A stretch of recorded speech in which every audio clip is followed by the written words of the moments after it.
Okay. तो आज हम डिस्कशन करेंगे आल्डोल कंडेंसेशन रिएक्शन। ठीक है। ये रिएक्शन 12th क्लास का एक इम्पोर्टेंट रिएक्शन है, नेमिंग रिएक्शन है। खास करके बोर्ड एग्जाम में, जेई मेन में, जेई एडवांस में, हर जगह इसका क्वेश्चन आता है। एंड ये वीडियो सीरीज रहेगा ऑर्गेनिक में जितना भी नेमिंग रिएक्शन है सबके ऊपर बनाने के लिए। एंड इसमें क्या क्या सीखेंगे, सबसे पहले जनरल रिएक्शन देखेंगे, मतलब जितना भी नेमिंग रिएक्शन है सबसे पहले उसका जनरल रिएक्शन को डिस्कशन करेंगे। थोड़ा और डीपली समझने के लिए उसका हम लोग मैकेनिज्म के ऊपर जाएंगे, मैकेनिज्म डिस्कशन करेंगे।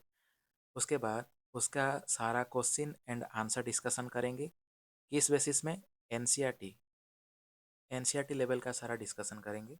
उसके बाद ये तीन चीज़ कंप्लीट होने के बाद क्वेश्चन आंसर फिर से डिस्कशन होगा, लेकिन ये थोड़ा टफ रहेगा, यानी डिफ़िकल्ट लेवल। ठीक है, क्योंकि हमको यानी आप लोग को ये रिएक्शन का अच्छे से पकड़ बनाना है। यानी ये रिएक्शन का हर एक सवाल, हर एक एक स्टेप में क्या कॉन्सेप्ट होता है इसको अच्छे से समझना है। ठीक है। तो हम इसका हेडिंग दे देते हैं आल्डोल कंडेंसेशन।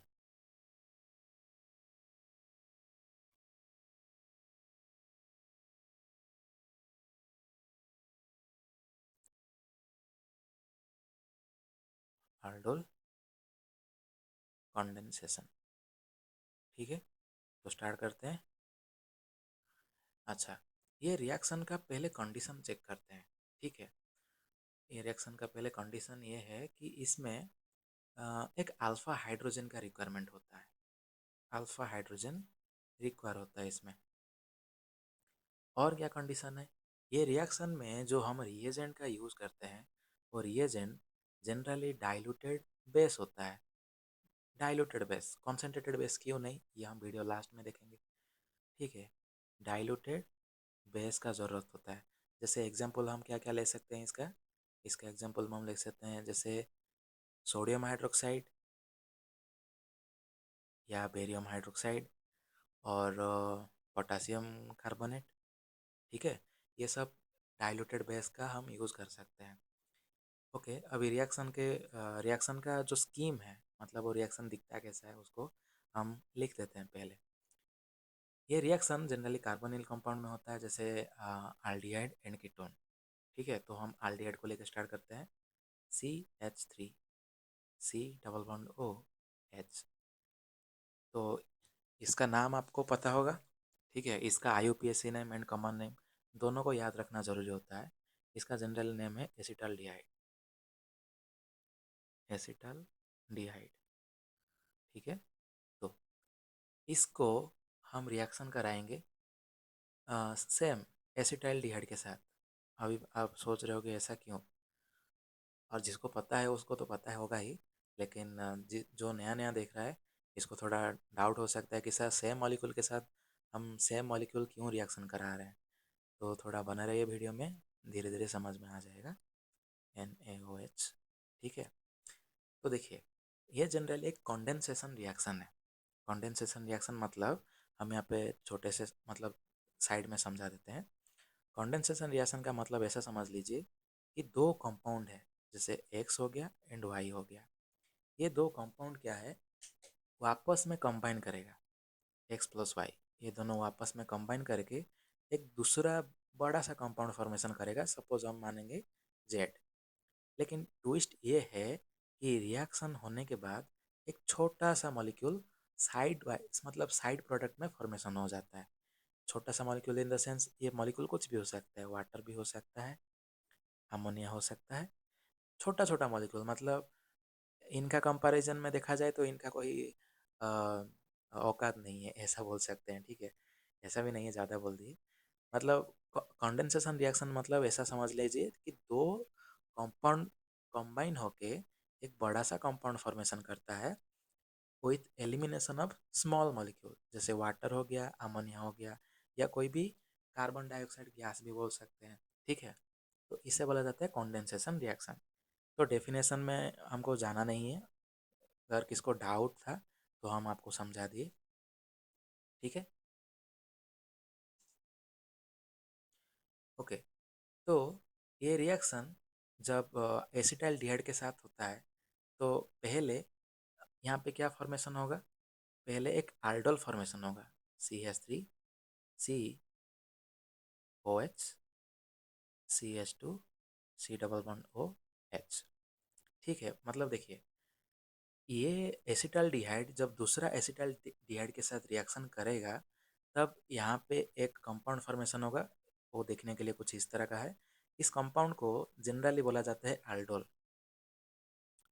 ठीक है, ये इसको aldol क्यों बोला जाता है इसको भी हम देख ही लेंगे बाद में।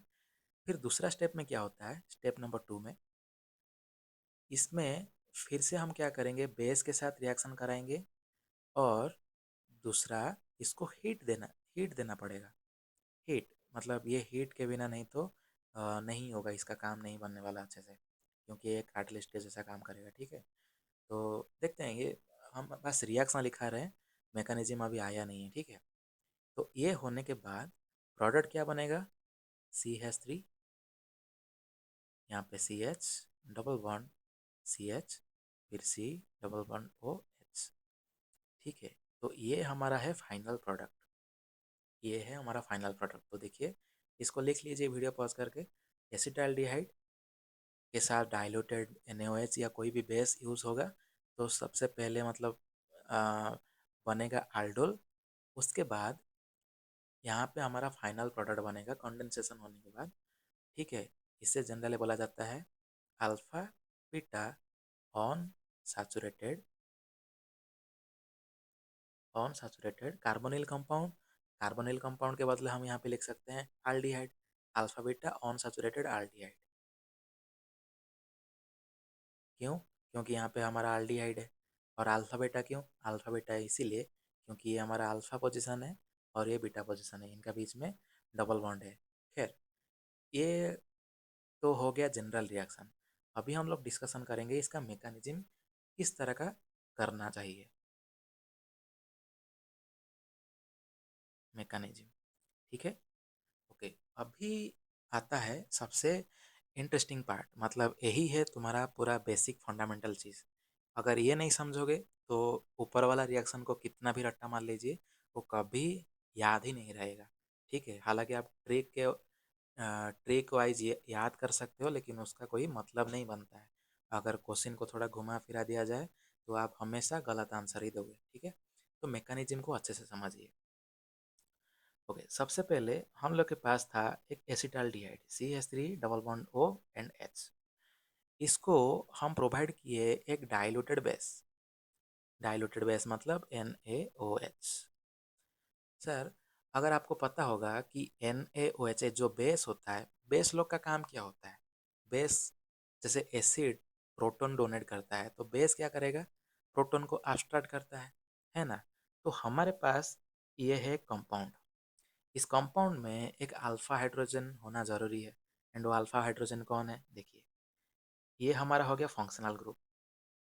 और फंक्शनल ग्रुप को जस्ट बगल में जो कार्बन रहता है उसे बोला जाता है alpha carbon. And alpha carbon में जितना भी हाइड्रोजन होता है उसे बोला जाता है अल्फा हाइड्रोजन। ठीक है, तो मोटा मोटी देखा जाए कि यहाँ पे मेरे पास टोटल 3 हाइड्रोजन है। कौन सा हाइड्रोजन, अल्फा हाइड्रोजन है, यहाँ पे 3 अल्फा हाइड्रोजन है। ठीक है, अगर ये देखिए ये जो बेस है, ये बेस क्या करेगा, यहाँ से एक अल्फा हाइड्रोजन को अब्स्ट्रैक्ट करके लेके आ जाएगा। अगर ये बेस अपने साथ एक हाइड्रोजन को लेके आ जाता है तो यहाँ पे क्या बनेगा, मतलब इसका नेक्स्ट प्रोडक्ट क्या बनने वाला है, CH2 bond double bond O and H। ठीक है, देखिए यहाँ पे मेरे पास 3 हाइड्रोजन था, बेस क्या किया, एक हाइड्रोजन लेके चला गया, बेस मतलब हम यहाँ पे OH माइनस का बात कर रहे हैं। ठीक है, एक हाइड्रोजन लेके चला गया, फिर यहाँ पे कितना रहा, CH2 bond double bond O and H। अच्छा, यहाँ पे जब एक हाइड्रोजन चला जाता है तो इसके ऊपर एक कौन सा चार्ज आएगा बताओ, यहाँ पे आ जाएगा एक नेगेटिव चार्ज, क्योंकि हाइड्रोजन तो एक प्रोटॉन है ना। तो एक प्रोटॉन चला जाता है तो एक इलेक्ट्रॉन तो खाली रहेगा ही, क्योंकि ये इसके साथ बॉन्डिंग बनाया था, तो एक नेगेटिव चार्ज आ जाता है। एनीवेज, अगर आपको फॉर्मल चार्ज में दिक्कत है तो आप कमेंट में टाइप करके लिखिए, फॉर्मल चार्ज के ऊपर एक वीडियो बना दीजिए, हम फॉर्मल चार्ज को अच्छे से समझा देंगे, मतलब आपको कोई फार्मूला या ट्रिक का ज़रूरत पड़ेगा ही नहीं फॉर्मल चार्ज का, ठीक है। एनीवेज, तो ये हमारा बन गया प्रोडक्ट। प्रोडक्ट तो नहीं बना है अभी, रिएक्शन चल ही रहा है। तो देखिए, यहाँ पे जो एक कंपाउंड फॉर्मेशन हुआ है ना, कार्बन के ऊपर नेगेटिव चार्ज है और उसका जस्ट एडजेसेंट में पाई बॉन्ड है। तो इसमें क्या होगा, इसमें ये नेगेटिव चार्ज यहाँ पे जम्प करेगा। जम्प करने के बाद ये जो पाई बॉन्ड है ना, ये जम्प करके ऑक्सीजन के ऊपर चला जाएगा। अभी डाउट होगा सर ऐसा क्यों, पाई बॉन्ड शिफ्ट क्यों होता है?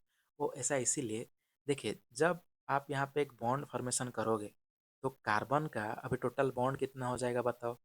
एक, दो, तीन, चार, पाँच, टोटल 5 बॉन्ड हो जाएगा, जो कि पॉसिबल नहीं है क्योंकि कार्बन तो 4 वैलेंसी वाला है ना।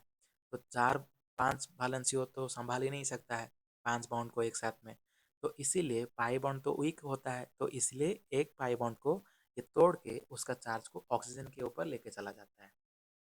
समझ गए? तो इसके बाद जो नेक्स्ट कंपाउंड बनेगा वो क्या है? देखिए, अभी कुछ ये इस तरह का दिखना चाहिए, CH2, यहाँ पे डबल बॉन्ड, कार्बन, O के ऊपर मतलब ऑक्सीजन के ऊपर नेगेटिव चार्ज एंड यहाँ पे हाइड्रोजन, ठीक है। ये बनेगा। ये बनने के बाद यहाँ पे एक इम्पोर्टेंट चीज़ बताना है आपको। ये कौन सा चीज़ है? देखिए सर, यहाँ पे ये है आपका रेजोनेंस स्ट्रक्चर 1 एंड ये है आपका रेजोनेंस स्ट्रक्चर 2। ये दोनों स्ट्रक्चर को हम लोग प्यार से बोलते हैं इनोल या इनोलेट।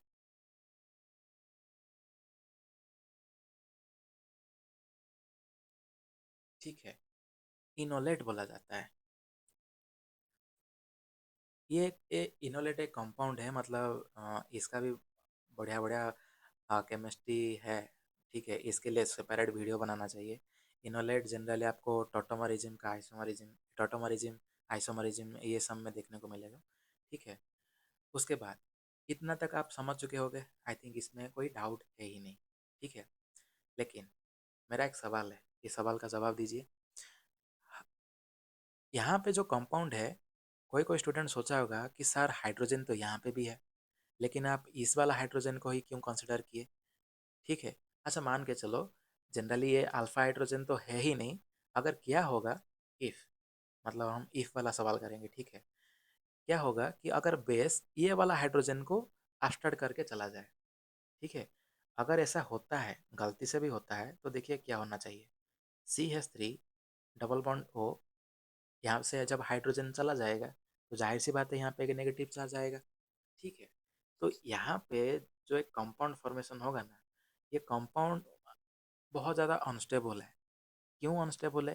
देखिए सर, इसके पास पहले से ही पाई बॉन्ड प्रेजेंट है। पाई बॉन्ड मतलब क्या है? Rich in electron, rich in electron. और ऊपर से तुम इसको और एक एक्स्ट्रा इलेक्ट्रॉन दे रहे हो, ठीक है। तो इलेक्ट्रॉन उसके पास ऑलरेडी है और आप उसको और एक इलेक्ट्रॉन दे रहे हैं, तो इसके ऊपर स्टेरिक हिंडरेंस तो होगा ही। अच्छा मान के चलिए आप इलेक्ट्रॉन देने के बाद ही वो संभाल लेता है खुद को। दूसरा प्रॉब्लम क्या है कि यहाँ पे इलेक्ट्रॉन देने के बाद भी यहाँ पे रेजोनेंस पॉसिबल नहीं हो पाता है, क्योंकि रेजोनेंस में हमको कॉन्जुगेटिव चाहिए ना, कॉन्जुगेटिव डबल बॉन्ड चाहिए। एक सिंगल बॉन्ड फिर दूसरा डबल बॉन्ड, इस तरह का चीज़ चाहिए, लेकिन यहाँ पे तो कॉन्जुगेटिव नाम का कुछ चीज़ है ही नहीं। जबकि मेरे पास अगर अगर यहाँ पे नेगेटिव चार्ज होता है तो ये कॉन्जुगेशन में हिस्सा ले सकता है। तो इसके चलते क्या होता है, वो कंपाउंड स्टेबल होता है, हाईली स्टेबल, एंड जिसमें हम बनता है, जिसमें वो बनता है इनोलेट। आया समझ में? ठीक है, तो यही हम चाहते हैं कि आप हर एक एक पॉसिबल वे को समझ के चलिए, ठीक है। तो इतना तक तो पूरा लॉजिक के हिसाब से हम लोग चल रहे हैं, ठीक है। अभी देखिए आगे क्या होता है। तो ये कंपाउंड को हम साइड में लिख लेते हैं ताकि थोड़ा स्पेस नहीं हो पा रहा है, ठीक है। हम यहाँ से कंटिन्यू करेंगे। CH2 minus C double bond O and H, ये हमारे पास कंपाउंड था। अच्छा, ये कंपाउंड क्या करेगा, दूसरा एसिटाल्डिहाइड जो कंपाउंड है यहाँ पे, इसके साथ अटैक करेगा, मतलब ये इसको अटैक करेगा, ठीक है। अच्छा, आप बोलोगे कि सर आप तो यहाँ पे रेजोनेंस स्ट्रक्चर दो दो बनाए थे, सिर्फ ऊपर वाला रेजोनेंस स्ट्रक्चर को ही क्यों उसमें पार्टिसिपेट करा है, नीचे वाला को क्यों नहीं? इसका भी आंसर हम दे देंगे, थोड़ी देर वेट कीजिए। इसका बना लेते हैं, फिर दूसरा वाला बनाएंगे, ठीक है। तो देखिए यहाँ पे नेगेटिव चार्ज, सॉरी, जो कार्बन के ऊपर जो नेगेटिव चार्ज है, ये क्या करेगा, दूसरा आल्डिहाइड का इलेक्ट्रोफिलिक सेंटर जो है, यानी ये जो पाई बॉन्ड है, नेगेटिव मतलब यहाँ पे पार्शियल नेगेटिव चार्ज और यहाँ पे पार्शियल पॉजिटिव चार्ज फॉर्मेशन होता है ना। तो नेगेटिव चार्ज क्या करेगा, इसका पार्शियल पॉजिटिव चार्ज मतलब ये जो सेंटर है, ये थोड़ा इलेक्ट्रो पॉजिटिव सेंटर है, मतलब इलेक्ट्रोफिलिक सेंटर है। तो नेगेटिव चार्ज इस सेंटर को आराम से अटैक कर सकता है, ठीक है। अटैक करेगा, तो अटैक करने के बाद इसका नेक्स्ट पॉसिबल प्रोडक्ट क्या बनेगा बताओ। देखिए अटैक तो यहाँ पे होगा ना, ये वाला पोजीशन तो अभी एज यूजुअल ही रहेगा। तो इसको लिखिए CH3 बॉन्ड रहेगा, और कार्बन के साथ तो अटैक नीचे से हुआ होगा, उसको देखेंगे बाद में। अच्छा, ये नेगेटिव चार्ज जब इसे अटैक किया, तो इसका पाई बॉन्ड फिर शिफ्ट होकर ऑक्सीजन के ऊपर चला जाएगा ना। तो देखिए ऑक्सीजन के ऊपर फिर नेगेटिव चार्ज चला गया, और इसके पास पहले से हाइड्रोजन है ही। अच्छा, अभी ध्यान से देखिए, इस वाला कार्बन और ये वाला कार्बन का बीच में एक बॉन्ड फॉर्मेशन होगा, समझ रहे हो ना। ये वाला कार्बन और ये वाला कार्बन का बीच में एक बॉन्ड होना चाहिए, कोवैलेंट बॉन्ड होना चाहिए। तो उसको हम ग्रीन लाइन से रिप्रेजेंट कर रहे हैं, ठीक है। अच्छा, उसके बाद ये वाला कार्बन को लिखेंगे, यानी CH2, और CH2 के बाद इतना काम होने के बाद बाकी बचा क्या है, CHO बचा हुआ है। तो इसको लिखेंगे डबल बॉन्ड O&H। इतना क्लियर है सर? ठीक है ना, इतना हो गया आपका, ठीक है। अच्छा, यहाँ पे ये स्ट्रक्चर कुछ इस तरह का दिख रहा है। अभी इसके आगे क्या करना है, ठीक है। और एक सवाल हम जो पूछे थे आपको, उसको बताना भी बाकी है। क्या है वो चीज़? दूसरा रेजोनेटिंग स्ट्रक्चर क्यों इससे अटैक नहीं किया, आप ऊपर ऊपर वाला को ही क्यों कंसिडर किए, इसको क्यों नहीं किए? उसका आंसर हम थोड़ी देर में देने वाले हैं। देखिए, इसके ऑक्सीजन के ऊपर अभी नेगेटिव चार्ज जो है, हमारा रिएक्शन मीडियम में वाटर होगा, वाटर।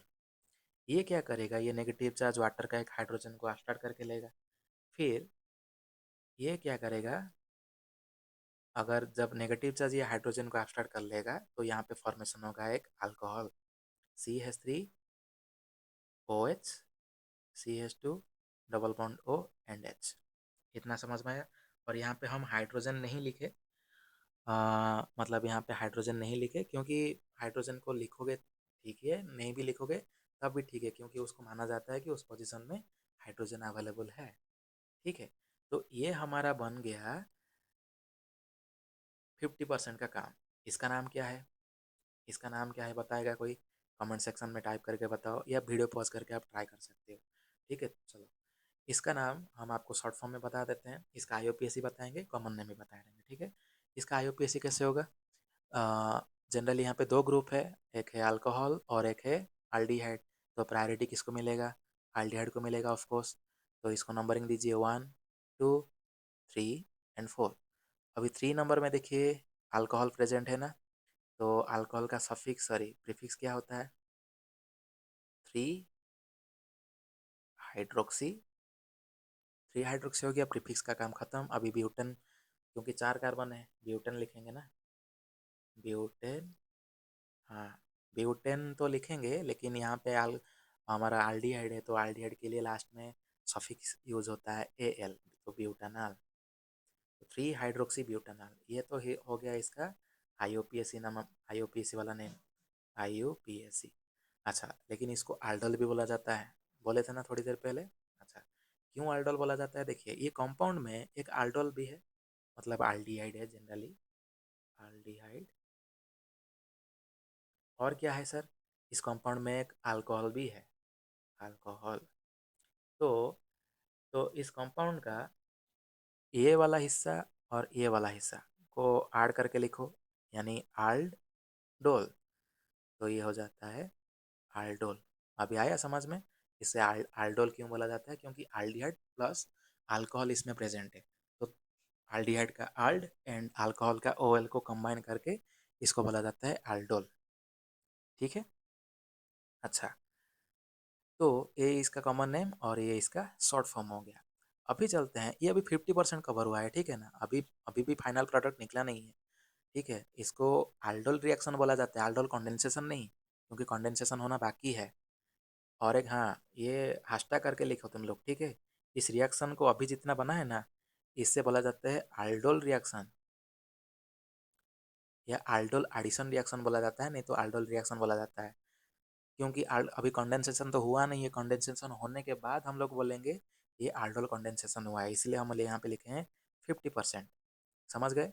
अच्छा, अभी हम लोग यहाँ पे ये वाला कंपाउंड को लेके जो स्ट्रक्चर बनाए थे, यानी मैकेनिज्म बनाए थे, हम खुद ही क्वेश्चन पूछे थे कि हम लोग ये वाला रेजोनेटिव स्ट्रक्चर को कंसीडर क्यों नहीं किए।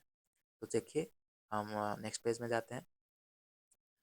अच्छा, तो वहाँ पे स्ट्रक्चर कुछ इस तरह का था, CH2 minus double bond O and H, and हमारे सामने है एसिटाल्डिहाइड। ये हमारे ये वाला कंपाउंड अटैक तो किया था। अच्छा, इसका रेजोनेटिंग स्ट्रक्चर को तो बनाओ एक बार, तो दूसरा वाला रेजोनेटिंग स्ट्रक्चर को तो बनाना पड़ेगा ना। तो दूसरा वाला कैसा था, CH2 double bond O minus and H। हाँ, अभी आते हैं। तो अगर हम ये वाला कंपाउंड को रिएक्ट कराते हैं तो क्या होगा। सबसे पहला बात, अगर आप केमिकल बॉन्डिंग अच्छे से पढ़े होगे तो इतना पता होगा, अगर कोई नेगेटिव चार्ज कार्बन के ऊपर है, अगर कोई नेगेटिव चार्ज ऑक्सीजन के ऊपर है, ये दोनों में से ये वाला चीज़ बहुत ज़्यादा स्टेबल है। ऐसा क्यों? क्योंकि ऑक्सीजन होता है मोर इलेक्ट्रोनेगेटिव एलिमेंट, ठीक है, ये है मोर इलेक्ट्रोनेगेटिव, एंड बेचारा कार्बन उतना इलेक्ट्रोनेगेटिव है नहीं।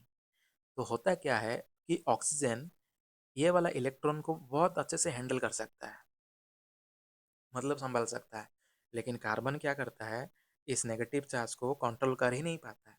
तो ये वाला जो इनोलेट है ना, ये इतना उतावला है सामने वाला कंपाउंड को अटैक करने के लिए, आप सोच ही नहीं सकते हो।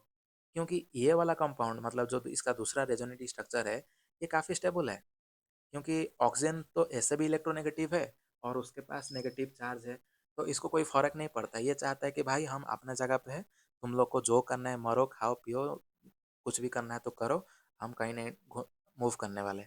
लेकिन कार्बन बेचारा क्या करता है, अरे भाई मेरे पास उतना औकात नहीं है, तुम लोग ऑक्सीजन, मतलब ऑक्सीजन के बदले मेरे ऊपर नेगेटिव चार्ज रख रहे हो, हम नहीं संभाल सकते हैं। तो ये क्या करता है, अनस्टेबल होके ये स्टार्टिंग में अटैक करने लगता है। तो इसके चलते इनोलेट का इनोलेट का ये वाला स्ट्रक्चर ही अटैक करता है, ना कि ये वाला स्ट्रक्चर।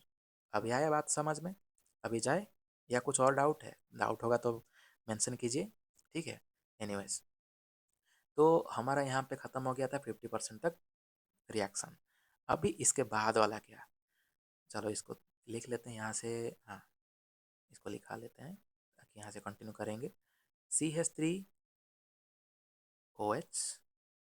फिर यहाँ पे है CH2 double bond O and H। इतना तक आप लोग समझ चुके हो, ठीक है। तो देखिए, यहाँ से हम लोग करेंगे कंडेंसेशन।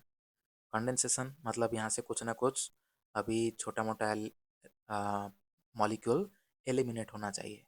तो सबसे पहले इसको हम रिएक्शन कराएंगे, फिर बेस के साथ, ठीक है, क्योंकि हमारा मीडियम में OH माइनस है ना, तो OH माइनस इसके साथ रिएक्शन कराएंगे। तो OH माइनस क्या करेगा रे बताओ, OH माइनस क्या करेगा, OH माइनस क्या करेगा कि यहाँ से हाइड्रोजन को अपस्टार्ट करने के लिए कोशिश करेगा, क्योंकि वो तो एसिडिक है ना, तो वो कोशिश करेगा ही उसे अपस्टार्ट करने के लिए। अपस्टार्ट करने के बाद क्या होगा फिर बताओ, अपस्टार्ट करने के बाद, अच्छा तुम बोल सकते हो कि सर यहाँ पे भी तो हाइड्रोजन है ना, इसको क्या ही नहीं किया। हम इसीलिए बोलेंगे क्योंकि देखिए, यहाँ से अगर हाइड्रोजन को अपस्टार्ट करेगा तो जाहिर सी बात है यहाँ पे एक नेगेटिव चार्ज फॉर्मेशन होगा, और ये नेगेटिव चार्ज आराम से इसके साथ रेजोनेंस में पार्टिसिपेट कर सकता है कि नहीं। चलो इतना नहीं सोचो। हाँ, इस रिएक्शन में और एक चीज़ चाहिए जो कि इम्पोर्टेंट है, हीट। इसको गलती से भी भूलना नहीं, ठीक है। ये हीट इम्पोर्टेंट है, इसको तुम मर जाओ, कुछ करो, पेन फट जाए, धरती फट जाए, लेकिन ये हीट को मेंशन करना ज़रूर।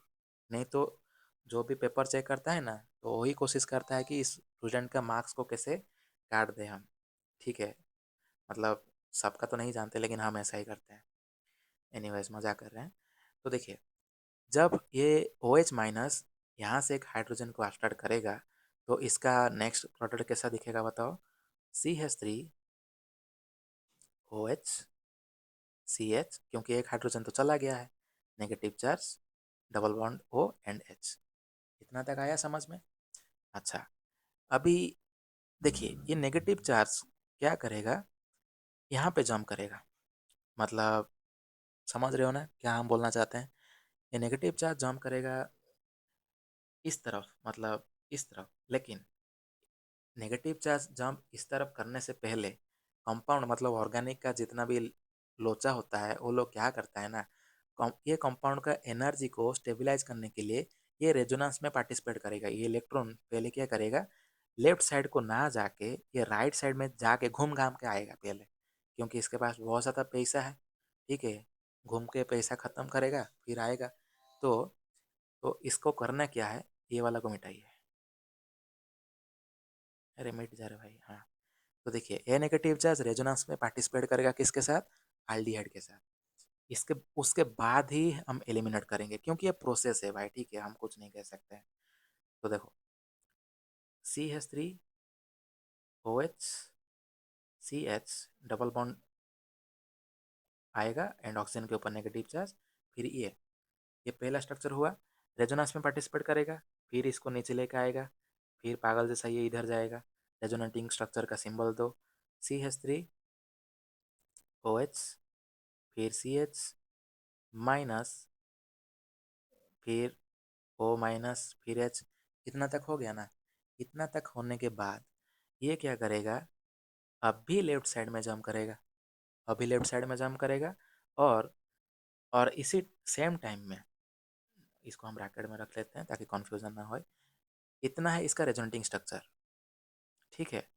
ये वाला टाइम में क्या करेगा, जो यहाँ पे OH है, यहाँ से वाटर का हाइड्रोजन को स्टार्ट करेगा, और वाटर एक गुड लिविंग लिविंग ग्रुप है ना, एंड यहाँ से रिलीज होके चला जाएगा। मतलब इसका जो फाइनल प्रोडक्ट बनेगा, तब मतलब नेगेटिव चार्ज जब यहाँ पे जंप करता है तो ये हो जाता है CH3C डबल बॉन्ड, यानी यहाँ पे एक हाइड्रोजन रहेगा ही, क्योंकि इसके नीचे एक हाइड्रोजन तो है। ये तो रहेगा ऊपर वाला, वाटर तो हालांकि एलिमिनेट हो गया, लेकिन ये तो रहेगा ना। फिर CH, फिर डबल बॉन्ड O&H। समझ गए? अच्छा, इसमें हम ये नहीं कहते, मतलब यहाँ पे डबल बॉन्ड होगा, ठीक है, मिस्टेक हो गया। अरे इसको मिटा, अरे हाँ, अभी ठीक है। एक्चुअली इसका नेगेटिव चार्ज को हम नीचे लेके आए थे, तो यहाँ पे डबल बॉन्ड नहीं था तो हम डाल दिए, याद नहीं था, ठीक है। तो देखिए ये हमारा बन के आ गया फाइनल प्रोडक्ट, समझ रहे हो? ठीक है। तो इस प्रोडक्ट को क्या बोला जाता है, ये फाइनल प्रोडक्ट को क्या बोला जाता है? देखो, ये फाइनल प्रोडक्ट को बोला जाता है, ये है हमारा फंक्शनल ग्रुप, जो मेन फंक्शनल ग्रुप है एल्डिहाइड। इसका बगल वाला कार्बन को बोला जाता है अल्फा, एंड इसे बोला जाता है बीटा। तो, तो कभी कभी नहीं, मैक्सिमम टाइम में क्वेश्चन ये पूछता है MCQ में कि आल्डोल कंडेंसेशन में कौन सा प्रोडक्ट फॉर्मेशन होता है, फाइनल प्रोडक्ट। तो यहाँ पे आपको बोलना है alpha beta on saturated carbonyl compound. Carbonyl compound, carbonyl का मतलब यहाँ पे हो सकता है एल्डिहाइड लिख सकते हो सकता है यहाँ पे कीटोन को भी लिख सकते हो, ठीक है। तो ये हो गया हमारा आल्डोल कंडेंसेशन का जनरल रिएक्शन, उसके साथ मैकेनिज्म। सबसे पहले हम क्या देखें, रिक्वायरमेंट देखें, अल्फा हाइड्रोजन तो चाहिए, डाइल्यूट बेस चाहिए। इतना रिक्वायरमेंट करने के बाद ये हमारा जनरल रिएक्शन था। बुक में कभी कभी ऐसा भी लिखा लिखा जा सकता है, बुक में देखने को मिलेगा CH3 डबल बॉन्ड O&H, इसके सामने 2 लिख लेगा। इसका मतलब ये दो तरह का, मतलब सेम मॉलिक्यूल वो आपस में रिएक्शन कर रहा है, मतलब हम इसको ओपन करके लिखे हैं, नहीं तो बुक में क्या करेगा, यहाँ पे 2 लिख के छोड़ देता है एंड नॉर्मल रिएक्शन लिखता है। तो सबसे पहले पहला स्टेप में हम लोग क्या किए, पहला स्टेप में हम लोग फॉर्मेशन किए अल्डोल को। कौन है ये वाला वो चीज़ है, ये है अल्डोल। उसके बाद सेकंड स्टेप में हम हीट देते हैं, हीट देने के बाद कंडेंसेशन रिएक्शन होता है, क्योंकि वहाँ से वाटर रिलीज होगा ना, इसीलिए कंडेंसेशन बोला जाता है। फाइनल में बनेगा अल्फा बीटा अनसैचुरेटेड एल्डिहाइड या कार्बोनिल। अभी मैकेनिज्म को देख लीजिए, अगर नहीं समझ में आया वीडियो को रिवाइंड करके फिर से देखिए, समझ में आएगा मैकेनिज्म। देखिए कॉम्प्लिकेटेड है लेकिन है नहीं, अगर आपको पूरा बेसिक केमिस्ट्री पता है ना, एक एक कदम आप अच्छे से कर सकते हो, मतलब एक एक स्टेप आप लॉजिकली कर सकते हो। ऐसा नहीं है कि कुछ भी एरो को लेके किसी को भी आटा करा देना, ऐसा नहीं करना है। ठीक है, तो आपको ये सब मास्टर करने के लिए आपको सबसे पढ़ना पड़ेगा, मतलब सबसे पहले केमिकल बॉन्डिंग में आपको मास्टर करना पड़ेगा, क्योंकि केमिकल बॉन्डिंग एंड जीओसी बिना मैकेनिज्म अधूरा है। ठीक है, तो इतना सारा मैकेनिज्म बनाने के बाद हम फाइनल प्रोडक्ट में फाइनली पहुंच गए। ठीक है, अभी ये शायद लेंदी वीडियो हो सकता है, नहीं तो इसका पार्ट 2 भी आ सकता है। ठीक है, एनीवेज इस पार्ट 1 को देखिए, उसके बाद पार्ट 2 में आप जा सकते हैं। अगर हम इस वीडियो में बना लेंगे तो ठीक है, नहीं तो पार्ट 2 भी बना लेंगे। ठीक है, एनीवेज अभी हम कुछ क्वेश्चन देखते हैं। ठीक है, क्वेश्चन नंबर 1, अगर क्या ये रिएक्शन हमेशा सेम कार्बोनिल कंपाउंड के साथ ही रिएक्शन करेगा? The answer is no. ये सेम के साथ भी कर सकता है, ये डिफरेंट के साथ भी कर सकता है। जैसे हम क्वेश्चन देते हैं, CH3 double bond O and H, और यहाँ पे कीटोन दे देंगे double bond O and CH3। क्या ये दोनों का बीच में आल्डोल कंडेंसेशन रिएक्शन होगा या नहीं होगा? तो आंसर इज ऑफ कोर्स होगा। लेकिन यहाँ पे दिक्कत है। कौन सा दिक्कत है जानते हो? समझा रहे हैं, देखो। अभी बात कुछ ऐसा है कि यहाँ पे टोटल 4 प्रोडक्ट बनेगा। अरे सर ऐसा क्यों बोल रहे हो? फिर पागल हो जाएंगे, एक प्रोडक्ट बनाते बनाते इतना टाइम लगा लिए, 4 प्रोडक्ट हम किस एंगल से बनाएंगे? देखिए टेंशन नहीं लीजिए, अभी 4 प्रोडक्ट क्यों बनेगा देखिए हम बता रहे हैं। सर आप ये जो रिएक्शन कर रहे हो कोई केमिस्ट्री लैब में कर रहे होगे ना? अभी तो फिलहाल हम इसको पेन एंड पेपर में लिख रहे हैं, लेकिन रिएक्शन तो जनरली वेसल में होता होगा, मतलब बीकर टेस्ट ट्यूब ये सब में होता है। जब तुम एल्डिहाइड एंड कीटोन को वापस में मिलाओगे तो ये क्या करता है, मतलब मान के चलिए इसको हम ले लेते हैं ए, मतलब इसका नाम है ए और इसका नाम है बी। तो ए और बी क्या करता है, वापस में रिएक्शन करता है। वापस में मतलब ये दोनों का बीच में रिएक्शन तो होता ही है। यहाँ पे ऐसा हो जाता है, ए के साथ रिएक्शन करता है, ए बी के साथ रिएक्शन करता है, फिर बी बी के साथ रिएक्शन करेगा, फिर बी ए के साथ रिएक्शन करता है। ठीक है, तो यही होता है, इसीलिए यहाँ पे 4 प्रोडक्ट फॉर्मेशन होता है। समझ रहे हो ना? वो इसीलिए ये तब होगा जब आप डिफरेंट डिफरेंट कंपाउंड को आल्डोल कंडेंसेशन रिएक्शन में पार्टिसिपेट कराओगे तो। समझ गए? ये डिफरेंट डिफरेंट है, तो ए के साथ, ए बी के साथ, फिर बी के साथ, फिर बी ए के साथ रिएक्शन करेगा। तो सर, तो हम 4 प्रोडक्ट को अभी क्या सबका भी मैकेनिज्म बना के लिखेंगे? हमारे पास उतना टाइम थोड़ी है। समझ रहे हैं, हम तुम्हारा दुख को समझ रहे हैं। ट्रिक बताते हैं, देखो ट्रिक। ऑर्गेनिक का मैक्सिमम रिएक्शन ट्रिक से ही हो जाता है। ठीक है, देखिए सबसे पहले ट्रिक को समझिए अच्छे से। आपको कोई भी कार्बोनिल कंपाउंड मिलता है ना, जैसे यहाँ पे हम आल्डिहाइड ले लिए और यहाँ पे हम ले लेते कीटोन, तो इसको कुछ इस तरह से अरेंज करके रखिए, इसको कुछ इस तरह से अरेंज करके रखिए जैसे यहाँ से वाटर को हम एलिमिनेट कर सकते हैं। ठीक है, तो आपको ध्यान में क्या रखना है, एक कंपाउंड का ऑक्सीजन को रिक्वायरमेंट है और दूसरा कंपाउंड का 2 हाइड्रोजन हमको चाहिए, क्योंकि हमको वाटर बनाना है भाई, इसी तरह वाटर बना देना है। तो देखिए हम इस कंपाउंड को बहुत बारीकी से लिखेंगे। देखिए क्या हम ये कंपाउंड को ऐसा लिख सकते हैं ना, CH3 double bond O H, of course ऐसा लिख सकते हैं। इसको थोड़ा टेढ़ा करके लिख लिए, कोई बात नहीं, वेरी गुड। अभी देखिए ये कीटोन जो है, कीटोन में अल्फा हाइड्रोजन कितना है सर बताइए? टोटल सर 6 है, वेरी गुड। 3 और 3 टोटल 6 है ना? अभी क्या करना है, ये दोनों तरफ से कोई भी किसी भी तरफ को इस तरफ लिखना स्टार्ट कीजिए। इस तरफ मतलब देखिए यहाँ पे जो 3 हाइड्रोजन है, इसको क्या करेंगे, 2 हाइड्रोजन को थोड़ा साइड करके लिखेंगे। 3 हाइड्रोजन से 2 हाइड्रोजन जब चला जाएगा, एक और हाइड्रोजन बचेगा, तो इसको हम लिखेंगे ऐसा, CH। सर बात तो बराबर हुआ ना? ये भी CH3 है और ये भी CH3 है, लेकिन 2 हाइड्रोजन को थोड़ा हम सेपरेट करके लिखे हैं ताकि मुझे वाटर मॉलिक्यूल को एक्सट्रैक्ट करने में थोड़ा इजी हो जाए, और बाकी कंपाउंड को एज यूजुअल लिखो। अभी क्या करना है, अभी इसको उठा के फेंको, मतलब H2O माइनस H2O निकालो। निकालने के बाद ये कंपाउंड का स्ट्रक्चर कुछ इस तरह का दिखेगा फाइनल प्रोडक्ट में। ये हो जाएगा आपका CH3 सी डबल बॉन्ड, यहाँ पे हाइड्रोजन है, उसके बाद यहाँ से लिखो CH3 double bond O and CH3। Sir ये क्या कर लिए, हाँ यही है, यही है तुम्हारा प्रोडक्ट, समझ गए ना, ये है तुम्हारा प्रोडक्ट। ये तो हो गया कितना, पहला वाला प्रोडक्ट। दूसरा प्रोडक्ट कैसे बनाओगे, अच्छा ये जो बना हम किसको लेके बनाए थे, ए और बी को लेके बनाए थे ना। अभी देखो बी और बी के साथ बनाएंगे प्रोडक्ट, क्योंकि ए वाला प्रोडक्ट तो हम थोड़ी देर पहले पढ़ाए ना। अभी हम बनाएंगे बी प्लस बी, ये दोनों को कंबाइन करके कैसे प्रोडक्ट लिखेंगे। हमारा देखो बी में हमारे पास क्या है, कीटोन है ना। कीटोन को क्या सर हम ऐसा लिख सकते हैं, ऑफकोर्स लिख सकते हो, ये भी सर कीटोन नहीं है। अच्छा, अभी दूसरा भी कीटोन भी लिखना पड़ेगा दूसरा तरफ, तो इसको क्या करेंगे, H2CH double bond O CH3, समझ गए। तो ये दोनों को क्या करेंगे, वापस में कंबाइन करेंगे, फिर यहाँ से वाटर को एलिमिनेट कर देंगे। करने के बाद यहाँ पे सर प्रोडक्ट क्या बनेगा, टेंशन ना लो, देखो अभी CH3 C CH3, फिर यहाँ पे double bond CH double bond O CH3। अरे सर ये तो चमत्कार हो गया, देखिए चमत्कार है ही, ये आपका बन गया प्रोडक्ट। लेकिन बात कुछ ऐसा है ना, हम यहाँ पे आल्डोल नहीं बना रहे हैं, डायरेक्ट पूरा फाइनल प्रोडक्ट बना रहे हैं, ठीक है। तो इस ऐसे करते करते आपको चार चार प्रोडक्ट बनाना है, ए बी, फिर बी बी और बी ए, ये टोटल चार प्रोडक्ट बनेगा आपका, ठीक है।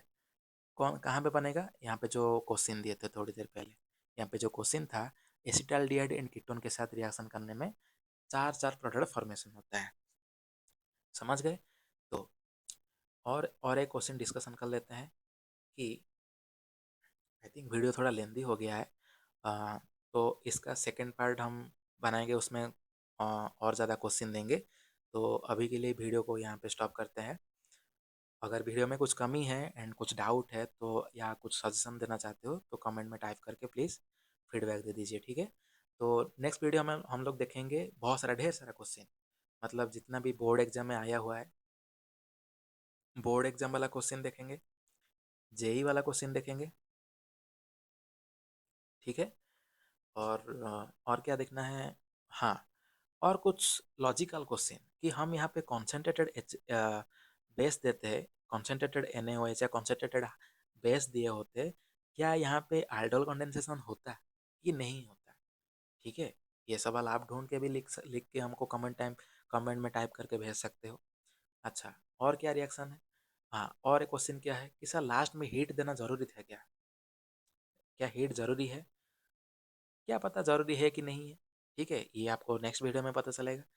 देखिए ये तो मेरा सवाल है, आपका और क्या सवाल हो सकता है, आपको सवाल ये भी पूछना चाहिए, क्या सर आल्डोल कंडेंसेशन सिर्फ बेस के प्रेजेंस में ही हो सकता है, क्या एसिड उतना पाप किया है एसिड के साथ नहीं होगा क्या, ऐसा बिल्कुल नहीं है, एसिड के साथ भी आल्डोल कंडेंसेशन होता है।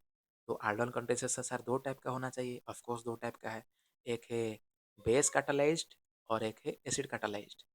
तो अभी हम वाला जो देखे ये बेस वाला था, एसिड वाला का मैकेनिज्म नेक्स्ट पार्ट में बनाएंगे, इसीलिए हम बोले बहुत सारा कंटेंट ऐसा है जो ये वीडियो में उतना पॉसिबल नहीं है, क्योंकि ये लेंदी हो जाएगा, ठीक है, आपके पास उतना पेशेंस भी नहीं होगा ना। एनीवेज, अच्छा सर, क्या क्या आल्डोल कंडेंसेशन बस इतना ही है, बिल्कुल नहीं, और भी है। ये तो हम अभी सेल्फ आल्डोल कंडेंसेशन पढ़े, मतलब कंडेंसेशन रिएक्शन अगर सेम सेम मॉलिक्यूल में होता है ना तो उसे सेल्फ बोला जाता है, और डिफरेंट डिफरेंट के साथ होता है तो सर क्रॉस्ड आल्डोल कंडेंसेशन बोला जाता है। बस ये दोनों ही था, बिल्कुल नहीं। और एक है intramolecular aldol condensation, intramolecular aldol condensation ही है भाई, ठीक है। बहुत सारा है, देखिए अब अगर ये सब में आपको मास्टरी चाहिए, ये सब स्कूल में शायद ही कोई स्कूल में पढ़ाते होंगे, ठीक है। अगर पढ़े हो तो कोई दिक्कत नहीं है, अगर ना पढ़ना है तो प्लीज़ मेरा सेकेंड पार्ट वाला वीडियो को ज़रूर देखिएगा, ठीक है। तो मिलते हैं, तो this is Ajay Kumar Sinha, thank you all of you.